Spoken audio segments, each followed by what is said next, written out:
Hey everyone, in this video, I'll show you how to have fun in Roblox roleplay games for kids. Let's get started.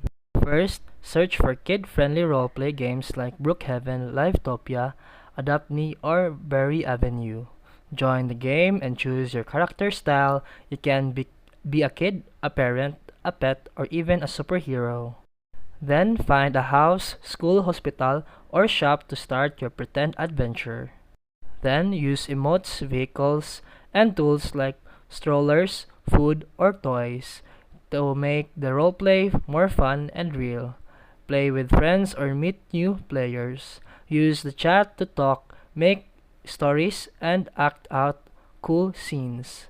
Be kind, creative, and use your imagination. There's no wrong way to play. And that's it for today's video. If you found this helpful, please like and subscribe for more videos. See you in the next one.